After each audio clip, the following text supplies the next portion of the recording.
So Martin, what are you, is it a single issue you're standing on? No, it's the typical range of issues that you might encounter in local government, like clean, safe streets, taking care of residential properties. In this ward, there's a few care homes, and I think we're concerned about carers and care home residents being looked after, that type of thing. I think we want to offer an alternative to the 2 and a bit main political parties, because we think that they're neglecting the electorate quite a lot. And I mean, this is an important issue undoubtedly, but it's not the only issue that we're campaigning on.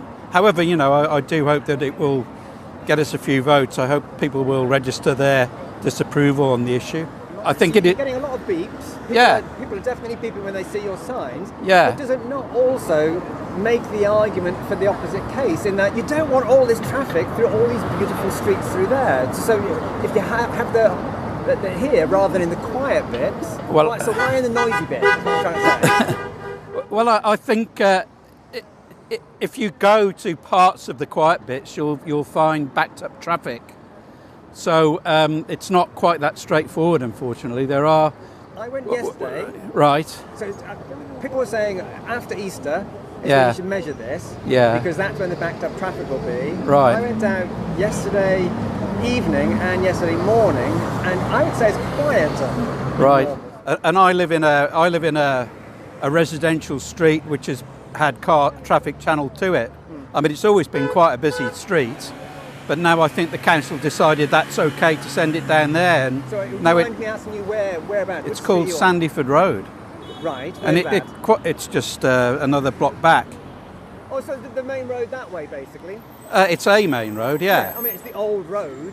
Very old road. An old road, yeah. No, the old road. That is the old road. Okay, is it? Yes, all right. Yes, this one, Jesmond Road was put in the 1750s. There you that go. one predates that one. Right, okay. Right, but there's no LTNs on Sandyford Road? No. But what happens is, because they cut Jesmond in half, any traffic wanting to go into town now is either going to go one way or the other. And if they're going from the other side of the bollards, then really they've got to come out onto the coast road. And if they're going south or potentially into the city via Sandyford Road, then they're going to go along Sandyford Road. Whereas in the past they would have come down here or along. But residents can get to every property in these streets, yes? I would have thought so, yeah. Yeah. So the things that have been stopped, the council would say, are the rat runs, the people who don't live. Well, they would say that, and they say they're conducting a consultation, but in my view it's a window dressing exercise. They've decided what they want to do. They're not really very interested in whether people want it or not, and they won't be very interested in whether the people have objected to it or not. And now they've got a chance to register their disapproval, so we'll see what the people say. Was there ever any public consultation on the doubling of motor traffic in the last 10 years? Will you ask for that? Did anybody come to you and say, Martin, do you want twice the amount of traffic on the road? You're not being serious now. Well, no, you're not being serious. Go away. That's a question. So, open our roads. Yeah. We're standing at an open road here. We're standing at an open road where emissions have just been redirected from Jesmond roads onto 2 trunk roads. These are the only 2 roads that are open. There must be about 25 roads that are closed. Can I ask you whereabouts you live? Well, I live the other side of Osborne Road, along the railway line, and it's cut Jesmond in half. So no, we don't have open roads. And then the closures that have been put in, they have impacted you. They've made it worse for you. They've impacted virtually everybody that I know, from people with young children to elderly to disabled to shop owners. They've actually made travel a misery, as you can see. It's absolutely. This was kind of. I mean, this is all. I've lived here for 30 years. This has always been busy. I absolutely agree with you. It has always been busy, and that's not in doubt. But I do know my route, and it's not a rat run because I live in the area. I don't consider going home a rat run. I cannot get easily to the coast road. If I want to do shopping locally at Rehills, which is a lovely delicatessen, I need to take my car to put. I'm quite old. I can't put bags in a rucksack or a bike to go up the hill. I want to be able to take my car. I'm not prepared to. It's counterproductive. I would need to take a 20-minute journey for something that should be 5 minutes, coming down this way rather than going down Osborne Avenue. Regal? Rehills is in Oh, Railhill. Railhill. Sorry, Sorry. Railhill, yeah. Okay. Railhill, yeah. So Rahill's from where I live, which I would need to come through this traffic. Sorry, where do you live again? Sorry. I live on the other side of Osborne Road. That way? That way, yeah. So Rahill's Rahill's is that way. So I would normally normally go down Osborne Avenue. Right, okay. Okay. I would have to come to this junction with all this traffic, turn left onto the coast road with all this traffic to go, which would a route that would have been a 4 or 5 minute route for me to go and shop locally. And equally for those folk that want to come up to shop at the Acorn Road shops, they would have to do the same in reverse. Right. Yeah. Can I ask your name? My name is Jenny. What's your second name? Jenny Ben. B-E-N? Dublin, yeah. So first of all, where do you live, if you don't ask me? I live in Lansdowne Gardens on Jesmond Vale, yeah. So that's that away? Yes, in southeast Jesmond, yeah. Right. And you're protesting here because... Well, I feel sort of kettled and sort of fenced in because I can't go to places in Jesmond that I normally go to. I walk, I use public transport, and I share a car. But, you know, sometimes you've got to use a car to get to certain places. And I just feel that I'm fenced in and I can't move about, you know. What, you've got I'm presuming here that these are your grandchildren? These are my grandchildren, so Okay. they've got to go to school. So they live in southeast Jesmond. The school is in West Jesmond. It's about a mile walk, which is fine if you haven't got anything else to do apart from just take the children to school and not go to work and do other things. And if the weather's good, but if the weather's going to be, you know, is bad, it'll be horrendous, you know. What about road safety? So LTNs The are not worst, just for air quality, I but- think, the only problems I've had with road safety to do with the children, I've had 4 really bad incidents with cyclists. You know, what I do find a problem is a lot of parked cars because it affects your sight lines. You've actually got to step out into the road, and usually there's a cyclist coming before you can see which way you're going. So there's a lot of HMOs in Jesmond and a lot of parked cars that aren't used and that are dumped, you know. That is a bit of a problem. Possibly, yeah, perhaps they don't need cars, you know, yeah. Yeah, he's an ambulance, look, For yeah. your grandchildren to have less motor traffic going through Jesmond. Well, we'd all like less motor traffic, yes, but we'd like it to be phased out gradually and in a different way. There are a lot of issues going on, but I do feel that I just feel kettled at the minute. You know, I don't want to rule the road in my car. I just want to participate in life in the community of Jesmond. Yeah. But you say kettled, which has the connotation of you can't physically get out. Well, I can physically get out, but I'll have problem if I'm not well and I need to go to the doctors. There are no doctors in southeast Jesmond. There isn't a dentist in southeast Jesmond. So if I'm not well one morning and it's quite difficult to get an appointment, and if I've got an appointment at 9:30 or something like that, I am kettled. I'm stuffed. Pardon me. Okay. Sorry about that. No, that's okay. Could I just have your name, please? No. Okay. I'm just ringing for the other side. Like you're very down one line, and this is you're going to misquote what B says at some stage. How and can I use it misquote against- if I'm Well, using on video? Yeah, okay, sorry. Your views are very, very extremely opposed to what our views are here, and yeah, don't I blame know. me. I hope you I'm, enjoy. I'm very surprised that you're not willing to be open to discussion on this. Oh, Why? yeah. Oh no, yeah, because we're at fault because we're small-minded. That'll be it. Well, I'm not. I haven't said any of that. Why are you You're saying being- that? I can just tell you everything about you is I think winding we'd me better- I've up gone right all the now. way through and I'm asking people their opinions. I don't Excellent. understand why Why people that would be a don't- problem. I don't want to speak to you. Talk to other people. I'm not interested. Okay. Speak People. to this chap. Would you like to talk, sir? Who are you? My name is Carlton and I write for The Guardian All right. and for the Daily Mail Yep. and for Forbes and for all sorts of different Yep. publications. I'm a freelancer. Very anti. Very anti, just to let you know. On the corner, protesting against the LTNs which are up that way. That's correct. I'm going to swivel the camera just a little bit. There's loads and loads of congested traffic here right now. Do you think any of that is caused by the LTNs, or is that something that might have existed beforehand? Well, certainly traffic existed here beforehand, but anecdotally, I would say this traffic jam was 2 or 3 times as long as it normally is at this time of the day, and that's a direct result of the LTN. Okay, and what would you like the council to do? What would be your ideal? I would like them to do what it says on the sign. Consultation. There was zero consultation about this LTN. The council will tell you otherwise, but there was not a consultation. Clearly, some form of LTN might have some form of advantage, but this is draconian and it's ruining people's lives. They need to remove all the bollards and consult, and then we can all have a say in this. So the council, so Jane, Labour Jane, Yes. has said it's this is the trial, is the consultation. In effect, like, put it in, and after 6 months, only then could you actually have the full knowledge of whether this works or not. So why is physically putting something in not a good idea? Why do you have to have a consultation on paper and not actually seeing how it works? Because that's the way consultations work.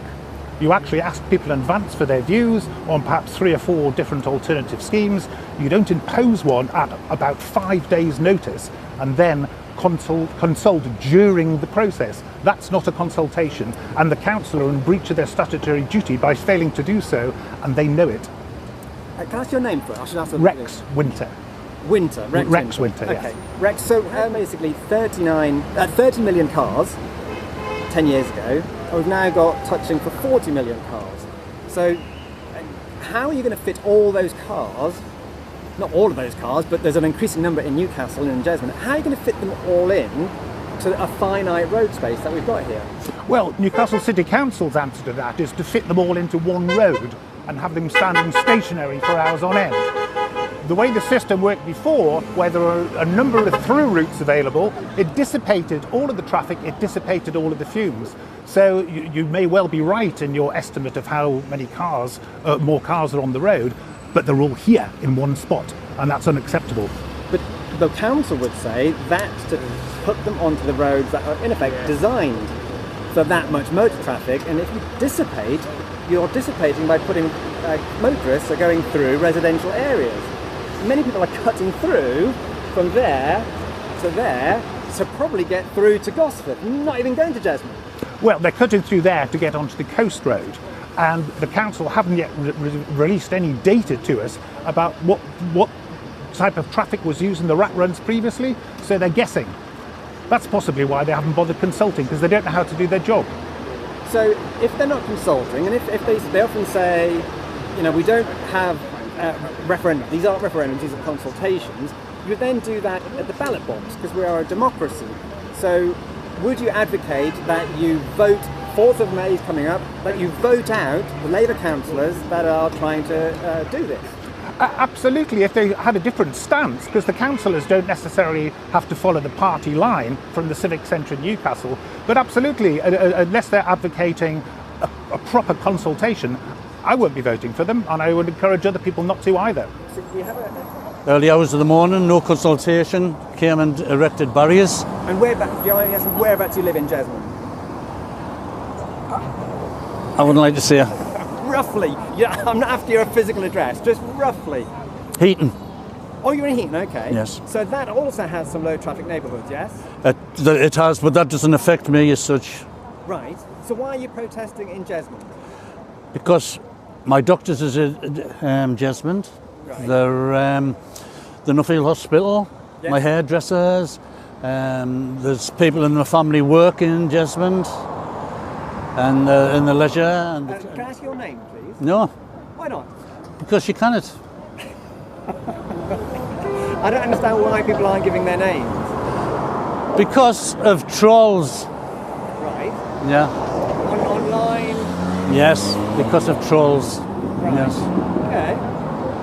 Okay, thank you very much. So you're in favour.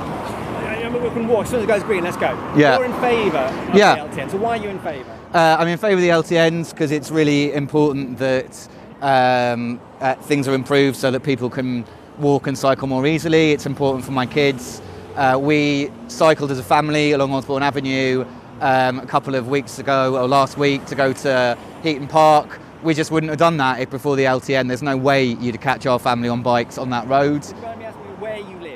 So we used to live on Gowan Terrace, right in where the LTN is. So when we lived there, we had some really challenging crossings of Osborne Avenue, particularly at the Osborne Road end. It was heart in the mouth stuff trying to cross with a pram and a child, really difficult. So it would have improved that. We moved to the other side of Jesmond. So now, you know, the LTN's really important. One day these guys are going to go, I think, to Jesmond Park Academy, their nearest secondary school, and I'm really keen that they cycle. I don't want to have to drive them in the car or walk up with them in the car, and clearly an LTN makes it a lot easier for them to do that with, you know, to be a lot less risk.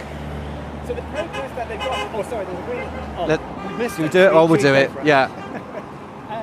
The protest has basically been held in where there's always been bad traffic here. Yes, I would agree. And the people are basically saying, oh, look at all the traffic that's built up. It's always been Yeah, bad. completely agree. Why they're holding the protest here is a bit odd.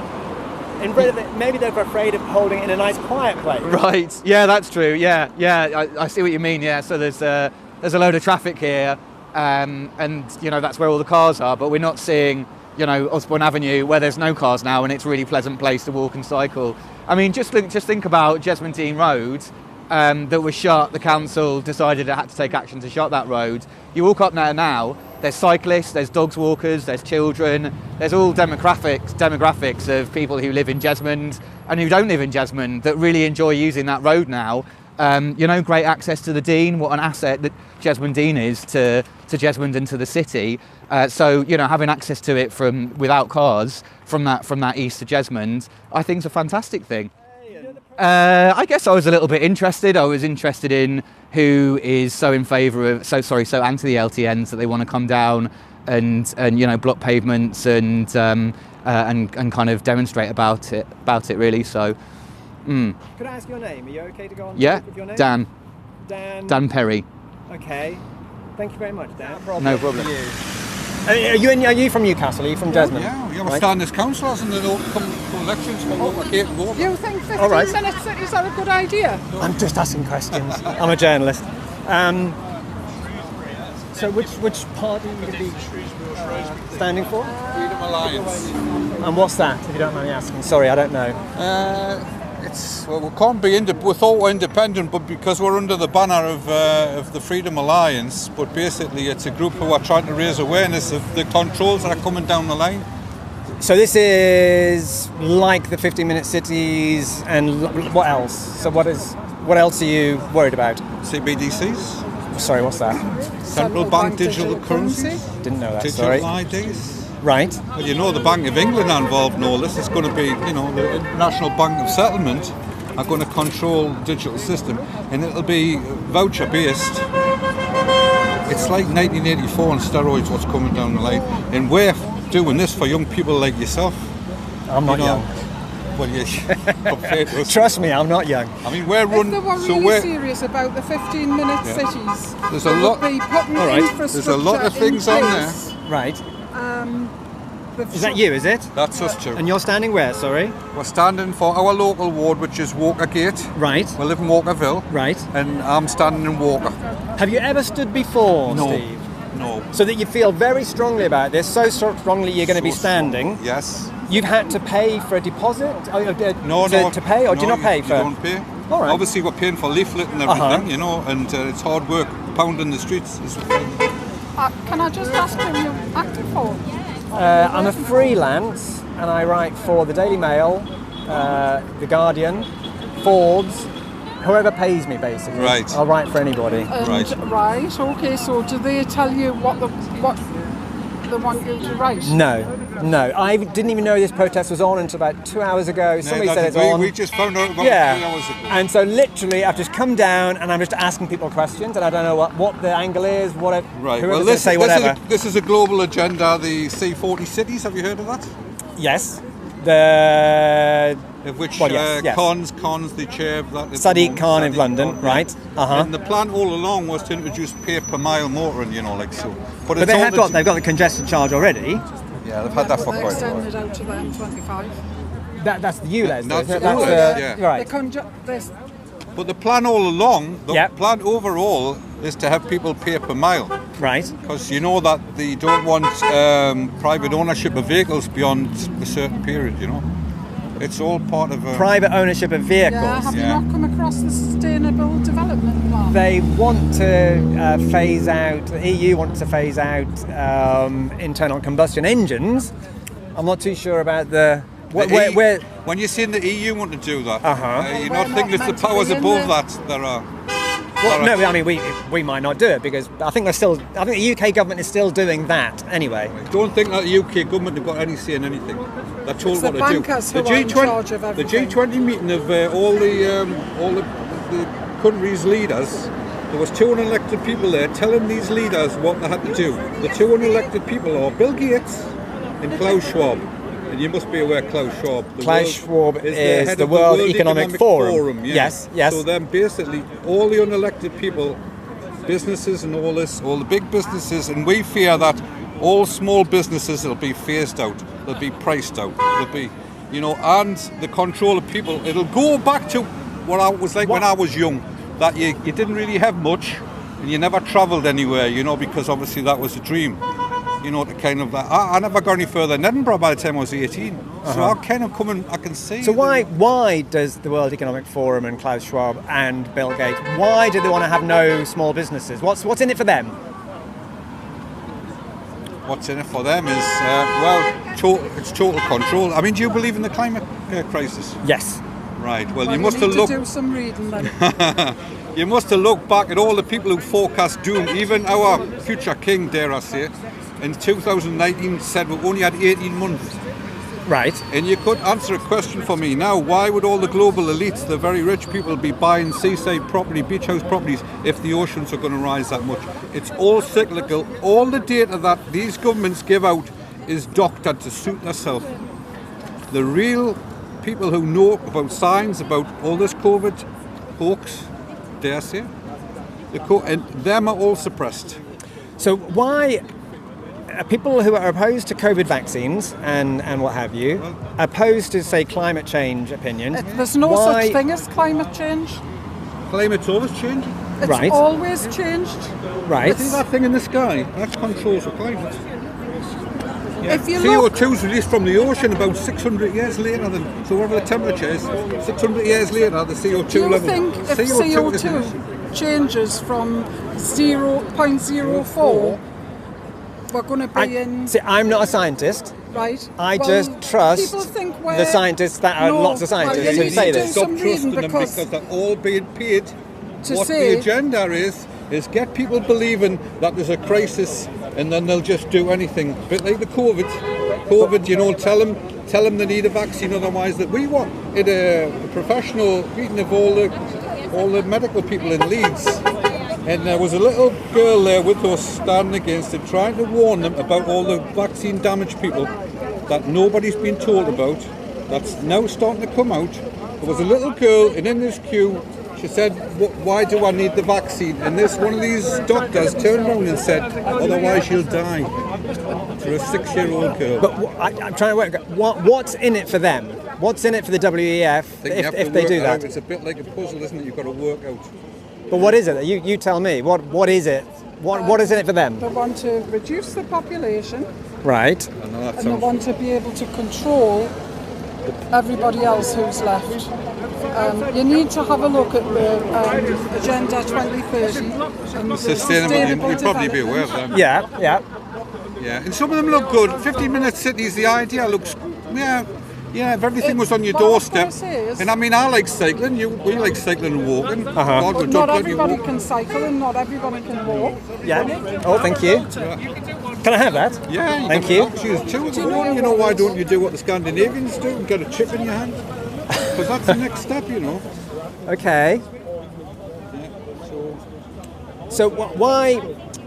How popular do you think these opinions are? Do you think people will support you in Walkerville when this local election comes up? Well, from the reaction we've had, just going around and talking to people now. So here we've been giving out our leaflets. Right. Massive people said, yeah. A lot of people have gone off politics because guess what? There's only one party, but it's got 4 different names. Seriously, they're all working together. You've seen that during the COVID. How come in Parliament every MP had a mask on, and then the Ukraine-Russia incident broke out? Next day, nobody had a mask on. So they are, many people would call them conspiracy theories. No, that's what they call us.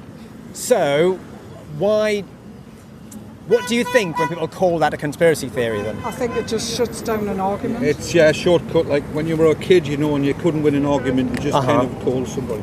That's basically what it is. It's more psychological.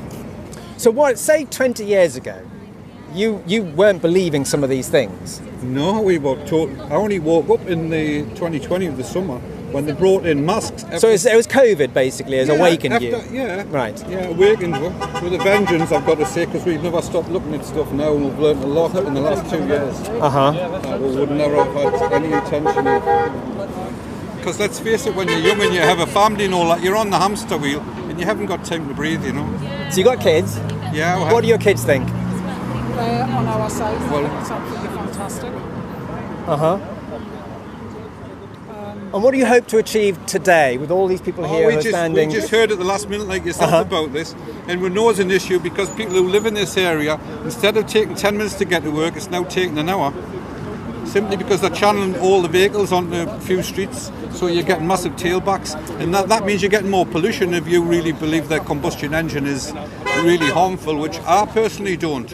You don't believe that combustion? No. Would you put your mouth over that exhaust pipe on that car? Of course not. So it must be harmful then. What about all of these events around the world with the flooding, with tornadoes? Manipulated by the Right, this is going to make us sound crazy, but I don't know if you notice all the chemtrails on the aeroplanes. Yes, right. Not chemtrails, chemtrails. Right. No, I've just bought a weather book, right, and it's basically what they've done is from the first edition to the second edition, they've had to include all the latest cloud formations, which are all based on what's coming out, emissions from these planes, not emissions, sorry, chemicals that's coming from these planes. Now this is going to make us sound cookie. Do you know there was 45,000 ghost flights over the UK last year? That's a flight with no destination. I do know that because of the keeping the slots basically open at the airports after COVID. No. Okay. Ghost flights. This is a flight with no destination. It takes off and then lands. All right. It's doesn't actually go anywhere, right? Right. But basically, we need to wake people up with this because we've hardly had any sun up here. And there's always a constant cap around Newcastle. I know it looks lovely today. I've got video evidence of all this because I've got a big, powerful Sony camera, like the sort of professionals use. Because I bought it off a professional film director. And I've videoed this close up. These are massive planes putting out all this pollution, blocking the sun. It's called solar radiation management. Right. Right. The government are saying they're thinking about doing this, but in reality they've been doing this for years. And I've had people come back from Spain and said I had to leave with the amount of spraying with the planes. So that sounds like I know what's cuckoo. Emissions in the sky are bad, right? Is that kind of what I'm right in saying? No, these are chemicals like aluminium sulfate, which reflects the sun. That's why the sun always looks like a haze on it. Right. So that's aluminium sulfate. You've got barium, strontium. So who's doing that then? Who's? Well, you could probably find out that if you're a journalist, couldn't you? If you do a bit digging. It came from the American military. It's on the government website. It's on the government website. They've been doing the American military said they would control the weather by 2025. And you've got to realise historically, looking at some of the natural disasters that have been, and they used it as a weapon in Vietnam to flood the Vietnamese out. You know, cloud seeding and all this. So it's been well documented. It's going back over 100 years. Because we watch a lot of YouTube. But people think we're nutty because we don't. Well, we do watch YouTube, but we do read a lot as well. We'll have to go. Right. Okay. I think it's finished now. Anyway. Okay.